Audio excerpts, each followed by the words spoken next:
So hello guys, welcome back to the channel. In this video, we will gonna learn about public groups. So let's start. So imagine your company has a sales team with employees from different departments and locations. Now you want to share certain account records with all sales managers and a few support managers. So instead of sharing records with each user individually, you can create a public group containing all these users.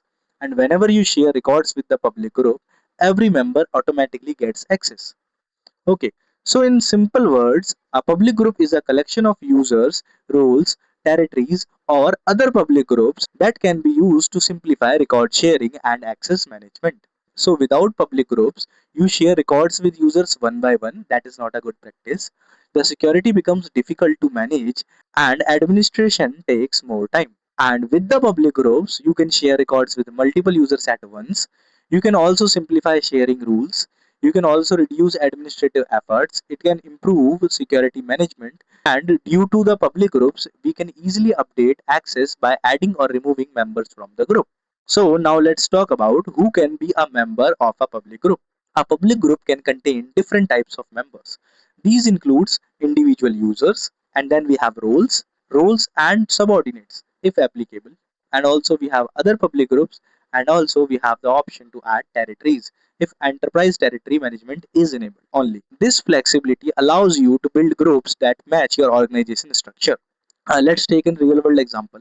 Suppose a company has 10 sales executives and also it has two sales manager and three customer support managers. Now company wants all of them to access high priority customer accounts. So instead of sharing records individually with 15 people, the administrator creates a public group called priority customer team, and then a sharing rule grants access to that public group. Whenever a new employee joins the team, the administrator only needs to add them to the public group. No changes to the sharing rule are required. So now we will move to the Salesforce org and we will gonna work on this real world example. So now I am in my Salesforce org, and to create a public group, first I need to go to the setup, and here I need to search for public groups. And you can see there is an option of public group inside user, and let me open the public groups. Now to create a public group, I need to click on this new button. So let me click on the new button, and now here I need to give a label. So for label, what I will do, so I have given a label priority customer team, which I was talking about in the example, and it has taken the group name as an API. And here to search people, you can choose from public group, roles and internal subordinates, and also from users. So for now, I will gonna choose from users, and here you can see we have some available members. And from these users, I can choose users. So let me select Sachin Singh as a user. Let me select the security user 2, and let me select the integration user 2 in this group. Now I have three users in my group, and I can also choose from roles. You can see I have different roles. I can also include the roles in it. So let me include some roles too. So I am including marketing team role here in the list. Okay, and I can also choose from other public groups, but there is none for now. So let's leave these four options for now. And here is an option to add delegated administrator groups. We don't have any we don't have any delegated groups yet, so we will not gonna select any. So let me save the public group for now. So now my public group has been created. In my public group, I have added three users and a role.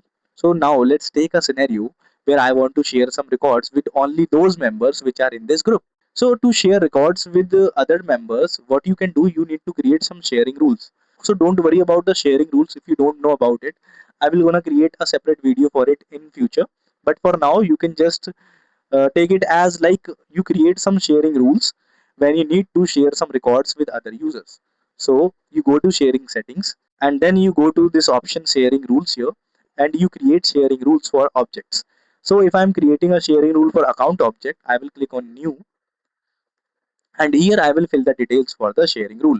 But here you can see, suppose I want to share all those records which account rating is hot. So let me click here and let me choose hot here. So that means whoever accounts rating is hot, I want to share those records with priority customer team group. Here you can see I can choose the group here.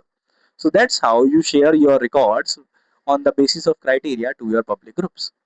So I am not creating the sharing rule here for now because this is not a tutorial for sharing rule, and I don't want you to get confused in it, but I just wanted to show you where you have to use your public group after creating it.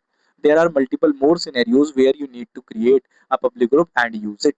Also, if you want to share an individual record, like I want to share this record, then I will open this record and there is an option of sharing. So when you click on this sharing option, you can also choose your public group from here, and then you can choose the public group. So my group name was priority customer team, you can see, and I have selected the public group. Now I can choose which access I want to give. I want to give read only, or I want to give read write, and I want to give the case access to or not, or I want to give the opportunity access to or not, and then I will share the records.